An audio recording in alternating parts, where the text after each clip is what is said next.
की दिल्ली में मौजूदगी है, अटकलें हैं कि कहीं न कहीं अब झारखंड में आप लोग मिल कर के सरकार बनाने वाले हैं। देखिए, मुझे लगता है जो जिस प्रकार से समाचार पत्रों के माध्यम से या चैनल के माध्यम से जो सूचनाएं मिल रही है, मुझे लगता है कि मीडिया का स्वाभाविक उपज इस प्रकार का समाचार, इस तरह की बातें न तो झारखंड में कहीं न दिल्ली में है, जो हम लोग की जानकारी में है।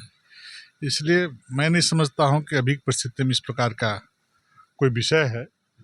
अब पता नहीं कहाँ से इस प्रकार के शगुफे छोड़े जा रहे हैं, लोगों के बीच में जो कन्फ्यूजन किया जा रहा है, ये झारखंड के हित के लिए अच्छा नहीं है। लेकिन सर, अगर मौका मिलता है तो आप लोग मिल कर के झारखंड के विकास के लिए हेमंत सोरेन के साथ में गठबंधन करेंगे, विकास की अगर बात आती है तो? नहीं, उस तरह की बात तो है ही नहीं। इसलिए इस विषय को अनावश्यक तूल देना, मैं समझता हूँ हम लोगों के लिए भी और आप लोगों की सेहत के लिए खराब है। चूँकि यदि गठबंधन नहीं होता तो आपकी विश्वसनीयता पर भी प्रश्न चिन्ह खड़े होंगे। चूँकि किसी नेता ने नहीं कहा है कि झारखंड मुक्ति मोर्चा या हेमंत सोरेन के साथ न जेएमएम वाले बोले न भाजपा वाले बोले हैं।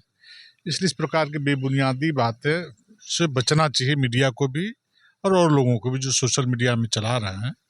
मैं समझता हूँ कि राज्य की सेहत के लिए वो ठीक नहीं है। सर, क्योंकि ये इस वजह से चल रहा है कि पिछले दिनों कांग्रेस और झारखंड की आपसी कलह भी नजर आई थी, जेएमएम की आपसी कलह भी नजर आई, तो हो सकता है कि इसी वजह से चीज़ें निकल के सामने आई। देखिए, कांग्रेस तो मोटा मोटी से देश से साफ हो चुका है और कांग्रेस के प्रति, उनके नेताओं के प्रति न जनता को विश्वास है न किसी लोग को विश्वास है। और जहाँ तक कांग्रेस और जेएमएम के बीच में अंतर्कलह की बात है तो वो उनका विषय है, चूँकि गठबंधन में सरकार चला रहे हैं। अब वही लोग बतला सकते हैं कि क्यों अंतर्कलह हुआ, क्यों इस प्रकार की स्थिति परिस्थिति आई।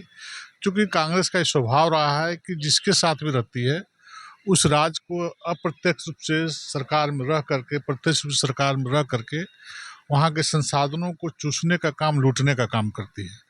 और इसीलिए इन लोगों ने 2014 पर आपने देखा हो कि कई प्रकार के घोटाले उजागर हुए थे।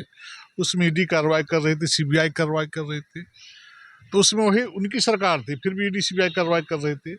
लेकिन आज जब हमारी सरकार तो बोलते बीजेपी वाले करा रहे हैं। अरे बाबू, तो स्वतंत्र संवैधानिक संस्थाएं हैं, उनको शिकायतें मिलती तो उस पर कार्रवाई करती है। इसलिए कांग्रेस का स्वभाव रहा है कि जो राष्ट्रीय संपत्ति है उसके साथ ये लोग जो आचरण नहीं करना चाहिए आचरण करने का काम करते हैं।